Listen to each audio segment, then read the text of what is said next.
This is the Work Smart Hypnosis Podcast, session number 114. Get more online clients. Welcome to the Work Smart Hypnosis Podcast with Jason Linett, your professional resource for hypnosis training and outstanding business success. Here's your host, Jason Linett. Make it rain. It's Jason Linett here with an all business and some hypnotic strategy session here with you today, all the way up to 114. And in this session here today, we're going to chat a little bit about how it is you can grow your business far beyond your local environment. So the mechanisms of not just how to get these clients, but also what technologies you should be aware of, some best practices to throw into this. And I'd sort of kick this off before we jump into the content with a bigger picture perspective that if you go back about 10 years ago, perhaps, this would be a category that maybe would even be in the realm of science fiction. Things were still getting better. Technologies were not quite there yet. And now, honestly, I feel we're in an environment where this is just kind of a given. Now, of course, this is venturing into some territory that some people will have strongly held opinions about. There are some who would say that this is perhaps one of the best ways to work with clients. And there are others who would say this perhaps would not be the best way to address things. Though it's from my position nowadays as somebody who used to be violently against the idea to now be a wonderful supporter of it. At one point, the idea that maybe we shouldn't do this, but now absolutely we should. So if we have the mechanism to help somebody, and if this fits into their realm of what they're comfortable with using, then absolutely I feel it's just as viable. I can bring the story back to one of the private groups that I run inside of Hypnotic Business Systems. And somebody was asking the question about what is it that you do to the process to make it more effective since, quote, Skype sessions don't work as well as live sessions.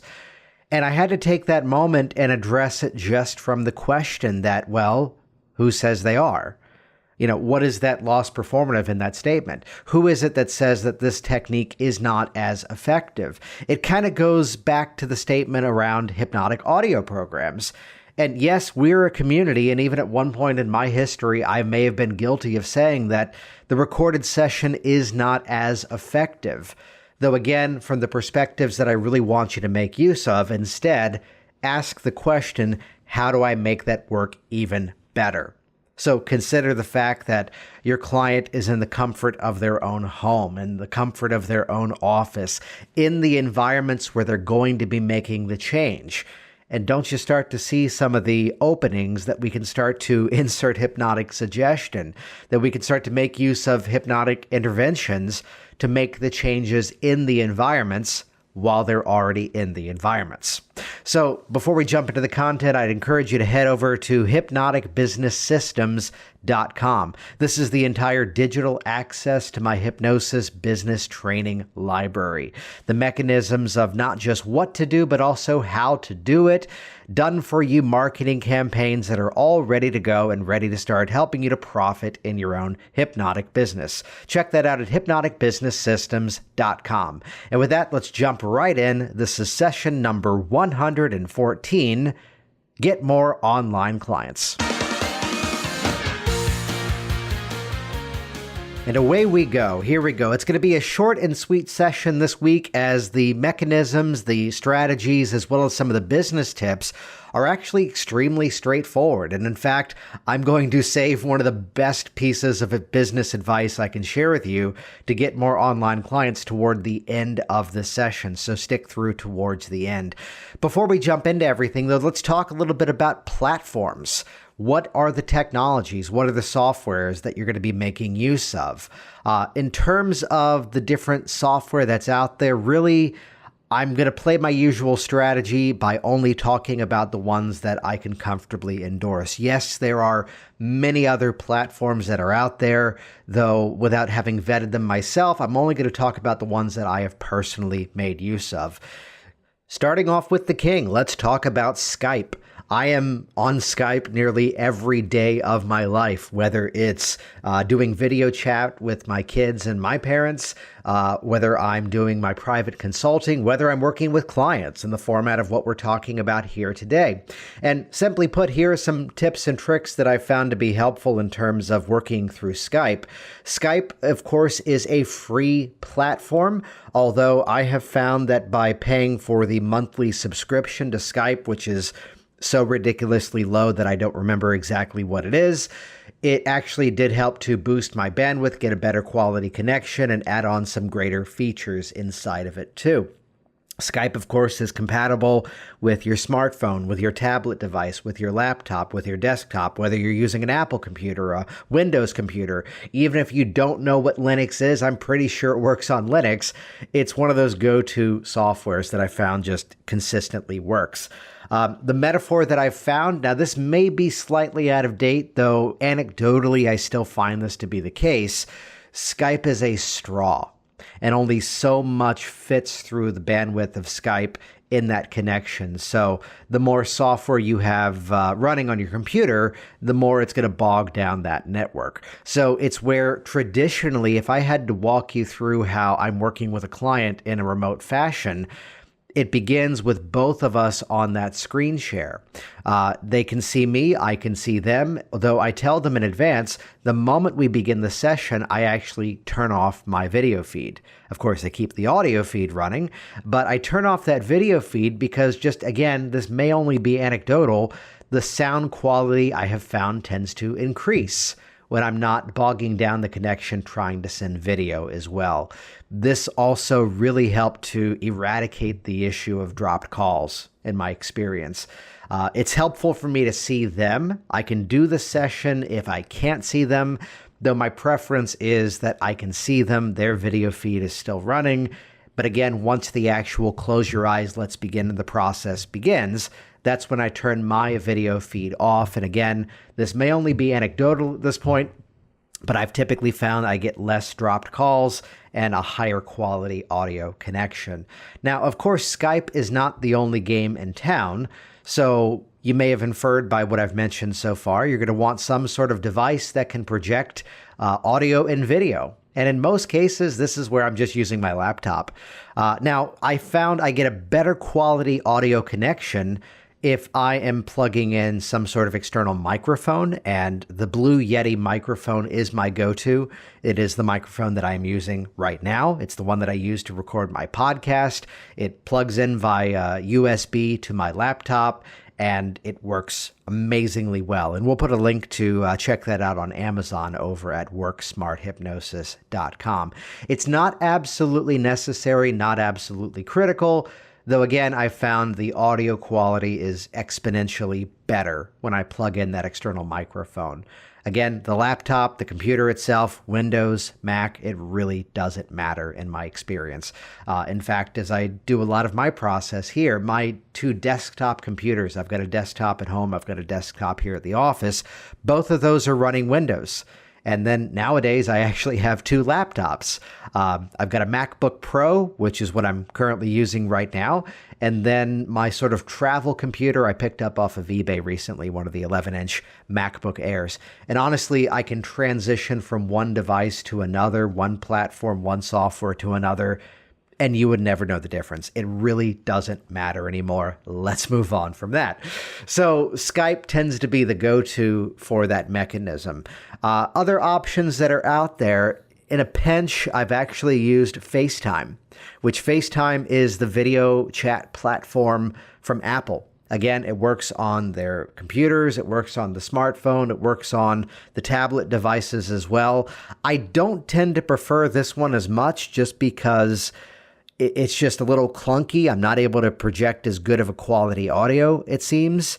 And if I'm using Skype, I can use either Pamela, which is a software for Windows, if I want to record the session, or on a Apple computer, I can use Ecamm, ECAMM, if I want to record the video or even the audio of that call as well.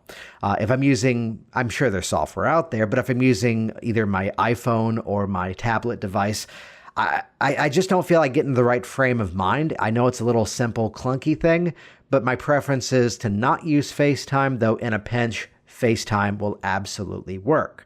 A newer platform that I've actually been making use of inside of my private communities is one simply called Zoom, Zoom. And Zoom is a video conferencing software. And what's nice about Zoom is if you really wanted to, you could set up a password protected connection. I've tend to find that most people don't have Zoom already installed on their computer. There is a software download, and I've found that it's just as good of a connection, though it's a little clunky if the person isn't too familiar with it. And again, as is my usual strategy, yes, I know I haven't mentioned every video software platform out there. These are the three that I've used, and honestly, they are given to you in the exact order of preference. Zoom works phenomenally well. I know many people who are migrating away from GoToWebinar, migrating away from Adobe Max, I think it was called, and moving towards Zoom. I tend to like it for more smaller group type things. It absolutely works, and it's a great platform to check out. And again, links over at worksmarthypnosis.com. So let's move on now to a little bit more nuts and bolts in terms of getting more online clients, safety mechanisms. Safety mechanisms. Now, I have to thank Scott Giles for doing the research on this, which would be that at least this is the case if you are in the United States and you are insured by the American Professional Agency, which tends to be, from my research, the go-to insurance company to have as a hypnotherapist working with clients. There was a question at one point in the National Guild of Hypnotists Facebook group, and someone made the assumption that they won't cover you if you're doing online sessions. And, well, Scott actually reached out to them, and sure enough, yes, they will. However, it kind of falls into the same categories as best practices of what you should be doing if you're working with clients even in your own office, which is that have your clients complete a set of forms, which kind of goes without saying. I think you should be doing that in either case. In my Virginia hypnosis office, where I'm actually recording this right now, you will not be walked back into the office to actually do the hypnosis until the forms are completed. And I do that for many reasons. First of all, well, getting your benefits, getting your goals of getting into the session and doing the work, that's going to be vitally important for me to help you out. It's also going to show me motivation. It's going to be a step of compliance to get the process in the right direction. And on top of that, it's just giving me the consent to work with you and pointing out the standard client bill of rights, representing the fact that I am not a medical doctor. I am not positioning myself as one, and all the standard, I hate to use the phrase that I love, which is the get out of jail free card that is appropriate for all things hypnosis. In the words of Mark Twain, the man who always tells the truth never has to remember what he said. And in the world of hypnosis, as I would say, the person who doesn't make unfounded claims doesn't have to back up the claims they didn't make in the first place. Simple example. I'm teaching a self-hypnosis workshop years ago, and a man in the front row goes, "You really expect me to believe that you're going to teach me everything about hypnosis in the next 90 minutes? To which I honestly just played dumb and said, "I'm sorry if we gave you that expectation. I see you printed out the invite for this event. Could you point out where it gave you that expectation?" Because clearly I did not. So then after that moment, wonderful guy, by the way, and turned out to be an outstanding private client and ended up taking a class as well. And I share that not to position it as a, haha, I am triumphant moment, but instead a place of just, again, if I'm not making the claims, I don't have to back them up. So it's the position of do good work is really what it comes down to. So the safety mechanism is, again, have a very thorough set of office forms and have your clients sign them before the process begins. And in our modern era, yes, I actually still have a fax line, though I don't tend to use it that frequently, and I'm considering getting rid of it. Honestly, mine is just an e-fax that I use through a company called Metrofax. I'm probably overpaying for this at $15 a month. Though it is a toll-free fax number, and when I work with schools still fax, and sometimes dialing a long-distance number has been a concern, and that's why I still have that toll-free fax number. In most cases, people may scan them. People may even just snap a photo of them with their smartphone and email or even text them to the email address for my business. It's increasingly easy to send something over. I'm trying to remember whose story this was. I think it might have been Scott Sandland, who of course was on the podcast last week, that somewhere on a DVD of his he put out years ago was the story of someone bringing in a referral slip from a doctor, and he snapped a photo of it with his phone and handed the document right back. If you saw the recent, the recent Rocky movie, though it wasn't called Rocky, I think, there's a great scene where the character just snaps a photo of the exercise programming and hands it back to Rocky. And that's how we work nowadays. We don't need the physical copy so much anymore. So have the client sign the forms and obtain them before the process begins, which I think is just a general best practices idea for everything that you do. Let's also talk about positioning the client. So my preference, again, is that I want to see the client during the process. This way I can set up some sort of ideomotor response mechanism, a yes finger, a no finger, perhaps. So to position the client in such a way that I can see their hands, I can see their face, I can see them throughout the process and be able to confirm that they're actually interacting with the process that we're doing. Also establish the protocol of the process, which would simply be the mechanism of what if the call drops. Now, honestly, this is a category where I have been much too cautious in the past. And now, if the entire process is about hypnotic suggestion, the simplest of a suggestion that I can give really has become the easiest of mechanisms. I used to do this whole thing of set your devices to do not disturb, which of course is a good idea. Establishing the fact that if there's people in their home, they're going to be doing this session remotely for the next hour or so. Though really, here's my simple mechanism. If for at any reason you become aware, consciously or unconsciously, that our connection has dropped, you will immediately reopen your eyes, establish the connection once again, and we'll continue from where we left off. And really, that's as simple as I do it, and that's as simple as we work the process these days. It kind of goes back to that classic statement that it's only a mistake if you ever say whoops. And I did have someone recently I was working with that was in an area that the connection wasn't as robust as it could have been, and it was never a conflict because we never treated it as being a conflict. Remember, the hypnotic state is not as delicate as you would think it to be. It's only a distraction, it's only a mistake if you treat it as one. And honestly, it's a place where over the years, working with clients here in the office, maybe it's getting into the seasons of the year where people would have the sniffles. And the client who's repeatedly apologizing, going, I'm sorry, I have to keep blowing my nose. I'm sorry for this. I'm sorry for that. It's a place where I can look at them and say, I've told you so far, it's really not an issue. If I was concerned, I would let you know. And as simple as that statement is, suddenly now it's no longer a concern. It's no longer a conflict. We do need to take a moment here and talk about something which perhaps is the reason why most people who would be opposed to this working remotely format may be opposed to it. And it's the concept of dealing with abreactions.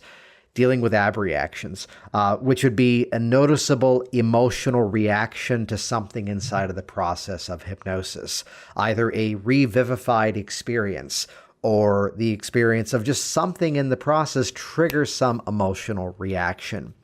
The classic abreaction management, full credit to Jerry Kine, the scene fades and you tend to your breathing, tends to be the standard here. Though honestly, it's a place where I think the conversation of abreactions, while it is an absolutely serious one, it is a little overblown. It is something that doesn't happen as frequently as we're often led to have the fear of it. Now, of course, there's different categories of abreaction. There is the practitioner-driven abreaction. So maybe you as the hypnotic practitioner are bringing up that emotional state.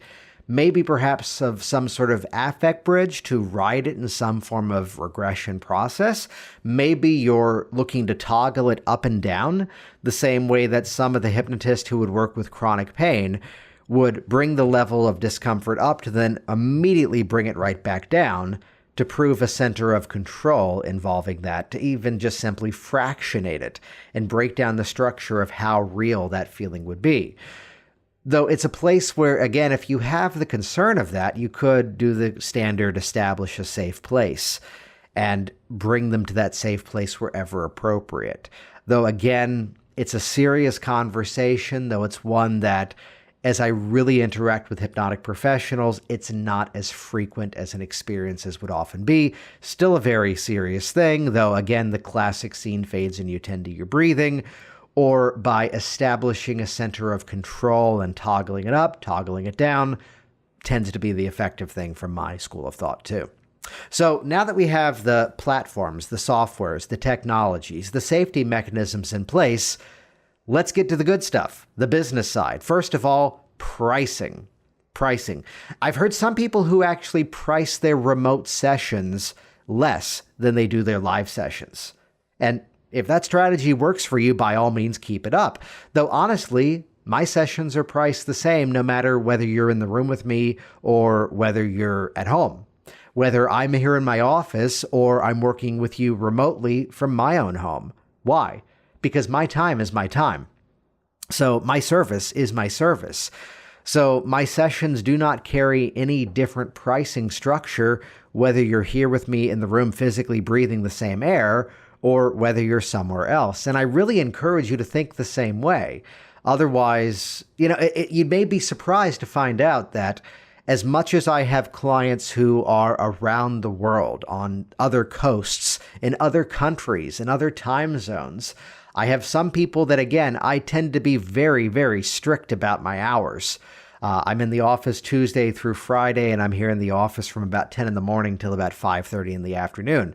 The exception would sometimes be that directly by way of referral, perhaps, or maybe for extenuating circumstances, here's a client that I worked with recently that is over in the Middle East, and the time zone is about an 8-hour difference, I believe.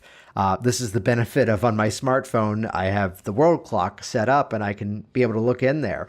And this is the brother of a previous client of mine that I had referred to someone in his area, just wasn't a match.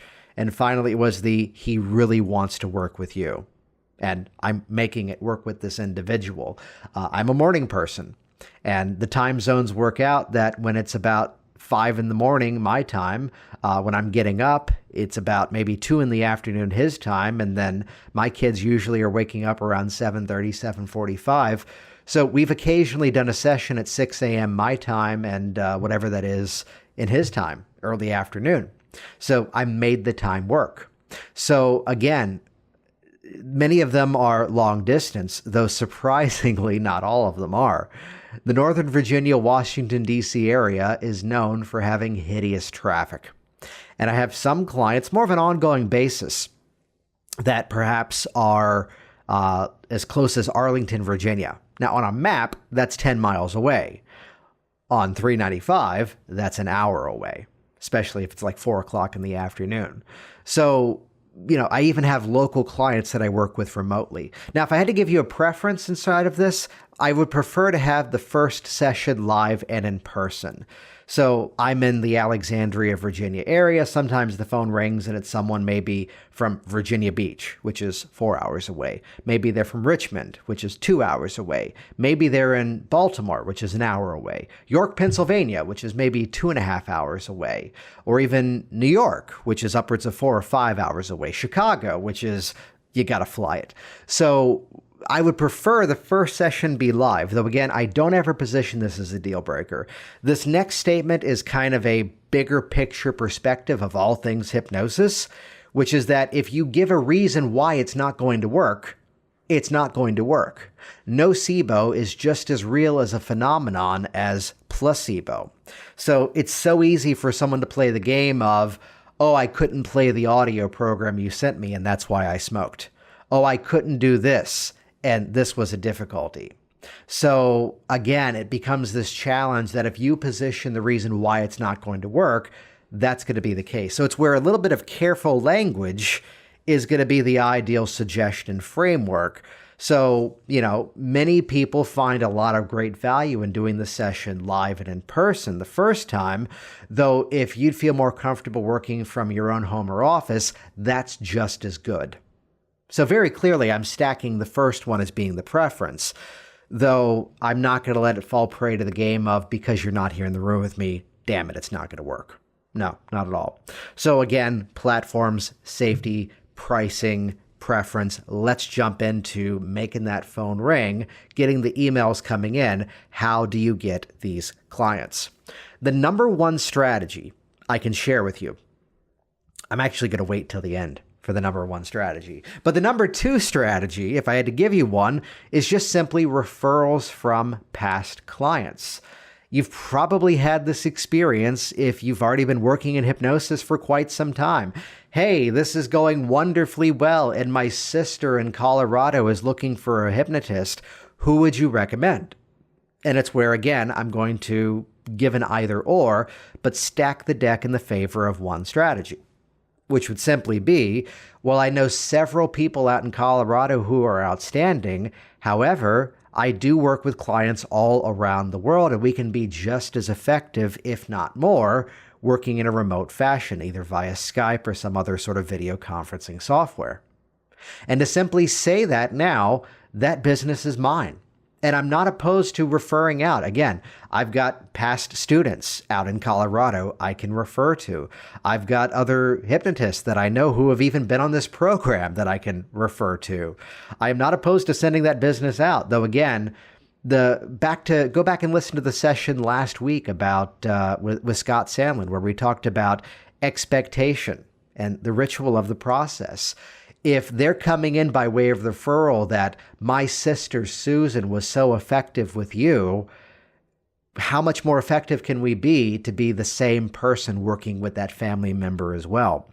So as referrals come in, it's a very common experience. My brother in Florida, my best friend in Canada, to be in that position where you can be that go-to solution with these individuals as well. Now, that being said, it's not a match for everybody. Not everybody has the technical savviness to log on to a software and connect and make it work. So if it's not a match, it's a place where I will make the referral, make the reference if I can. Though there are sometimes moments where I just simply have to tell somebody, I do not directly know someone in that area. Though when you find someone that is a help for you, let me know so I can meet them. So letting the conversation lead positively. The next strategy that I would share would be that of simply referral sites. Now, referral sites are a very, very small category in terms of your business, though it's one that honestly, I don't run one of my own, so this isn't a plug for that. Though there are some different hypnotic protocols out there that people who have trained in that specific system have referral networks that are set up. So the easiest one I can refer to is Virtual Gastric Band. Sheila Granger actually runs, even whether they've been trained by Sheila, whether I've trained them as well. I'm a licensed instructor of that protocol for Sheila. She runs an ongoing virtual reference site. So people can look up if they're looking for that exact service, and they can connect with people in their area. So in most cases, these are wonderfully reasonable in terms of their expense. I believe Sheila's cost about $100 a year. I'm listed on the NGH network. Of course, they run that for free within their membership. There's also a premium option for the National Guild of Hypnotists, which is their NGH network or NGH Connect. I forget the name off the top of my head, which if you look on there, that is a paid spot that I am paying, which is more than fair because I'll tell you right now, running websites cost money. So to have your information posted somewhere where people will find you absolutely is an effective strategy. Even down to, I haven't personally done psychologytoday.com, though I know many people in my communities have been successful with that. It's worth looking into. Though again, different referral sites that are out there. If I remember correctly, I believe even Roy Hunter, I think, has one that he runs and manages. So Richard Nongard has one too. So as you train and as you're certified through different organizations, different protocols, this is a thing to be aware of. And I get business from this relatively frequently. And most of them end up becoming referrals that are coming in that are ending up becoming online clients. If I had to share with you the number one strategy, well, we'll get to that one later. Let's give this one the number 3 strategy though, which would be to publish content. Again, to think of a hypnotic sales funnel. This is not a concept that's original to me, though it's a concept that, again, many people are making use of in terms of growing the business, and in many ways letting this become that strategy to become known, to position yourself as the expert within a specific niche. So one such mechanism that clearly I'm a huge fan of is podcasting. Now, of course, the Work Smart Hypnosis podcast is a podcast that goes specifically to the hypnosis community. It's kind of funny that I've had several clients actually say, "Oh, I found your podcast online.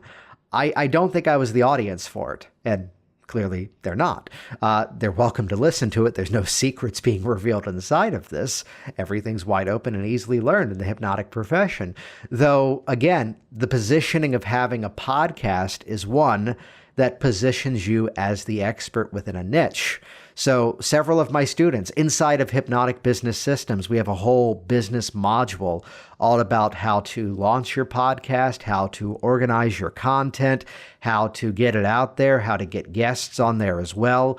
And the simple mechanism of having that out there is part of this funnel system to have people interacting with you remotely and then reaching out to you as part of that core offer to get that service, to get that help.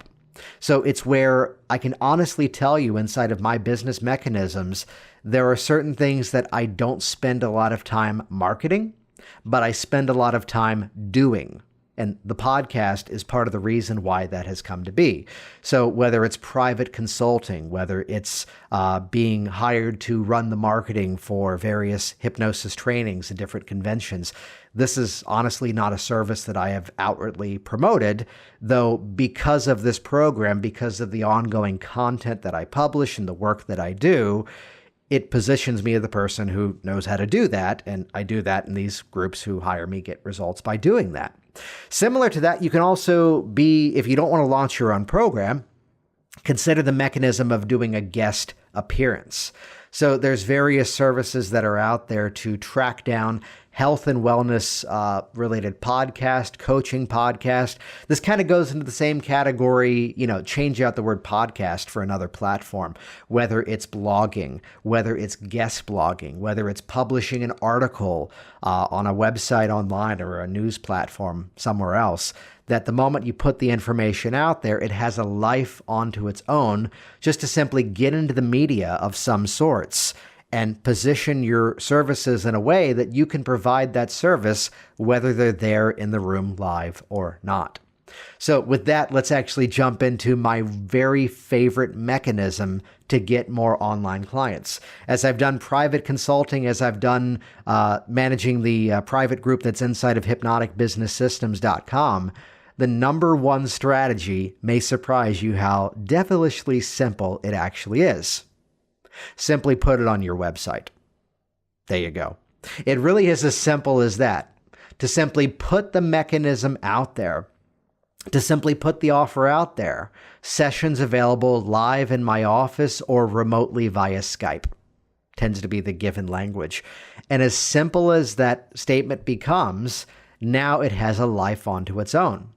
Because there are people, now the name of my business is Virginia Hypnosis. Now, even with that name over the years, here has been the client who calls me up. There was one specific one from Arizona who didn't understand that I wasn't down the road from her. And I said, "You realize the name of my business is Virginia, right?" "Oh, I didn't know that." Yeah, it is. It's locations on every page. So there will be people who sometimes don't read the fine print or the name of the business, as that story goes. And to simply put that out there, that your website does have a life far beyond just a local Google search. It has a global reach.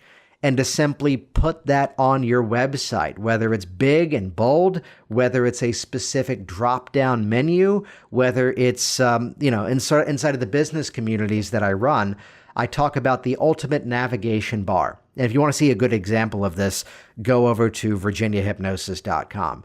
To have the navigation bar of your website highlight your big 2 or 3 services, and then the next tab over is Other. So in the case of mine, my big 3 services are hypnosis training, stop smoking, lose weight. And the next tab over says Other Services, and that's a drop-down menu. If you want to do more online sessions, put that as one of your big 2 or 3 in that navigation bar. Hey, put it as the first sentence, the headline of your website. Because if you position your business to be a brick and mortar business, you're going to run a brick and mortar business. And if you position your business to be a remote business, then you're going to be running a remote-based business. So the option is yours. And as simple as that is, as I've worked with people, as I've given that recommendation and they followed through on it, suddenly the phone rings and, hey, I see you're actually about 45 minutes away, but I'd prefer to work remotely. Is that all right? Why, yes, of course it is. So if you build it, they will come tends to be a nice little strategy inside of this. Let them know it's an option.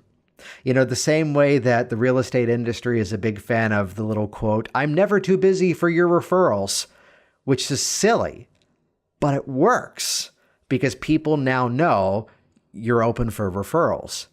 And to position on your website the option of either live and in person or remotely from your own home or office. To simply put the option out there, now people will make that decision and go, that's what I want. At its core, a bigger picture idea before we wrap up here today, hypnotic contract, hypnotic expectation. That as you position this as being that normal everyday service that you offer. And granted, I'll tell you comfortably, there are certain categories where this is so much better of an option. I can reference, again, I've mentioned him already, a person like Scott Giles, who I had on the program previously. And I believe we actually talked about this topic when he was on here, that working with someone in some sort of ongoing care, maybe they're homebound as they're healing from a surgery, to deny that person the option rather than work with them in a format that can be just as effective, if not more effective, I feel is actually our ethical obligation to help that individual. To work with a person who is remote and far away from you, but again, by way of the hypnotic expectation, you are clearly the person who can help them out. By all means, make it work. So this has been session number 114, Get More Online Clients. I'd love to hear your feedback on this, to hear what types of strategies you are finding to be effective of getting more clients in this format. What sort of best practices you are folding into your business, into your sessions to make this work just as well, if not better. Share your comments over on the show notes over at worksmarthypnosis.com. Share your feedback over on Facebook with the various postings for this as well. This is Jason Linett. Make it rain. Hey, it's Jason here one last time, and as always, to grow your hypnosis business, head over to hypnoticbusinesssystems.com. This is hypnosis business in a Netflix format. On-demand streaming access, it's choose your own adventure hypnotic business training. So, do you want to learn how to Facebook market the smart way? If that's the case, head on over there. Do you want to go out into your local community and do networking and give live talks in a format that actually makes the dollars come in? Check out Hypnotic Business Systems. Do you want to branch your business into these wonderful frontiers of the online world? In that case, you're going to learn all about my webinar strategies, my podcasting strategies. It's instant access to everything for just $47. Join today, hypnoticbusinesssystems.com. See you on the inside. Thanks for listening to the Work Smart Hypnosis podcast at WorkSmartHypnosis.com. Hey, it's Jason here, and I want you to be the first to find out as we upload new content here online. So do this right now. Click subscribe right next to this video, and you will be the first to find out as I share further resources, further downloads, and other really cool things to come your way. See you soon.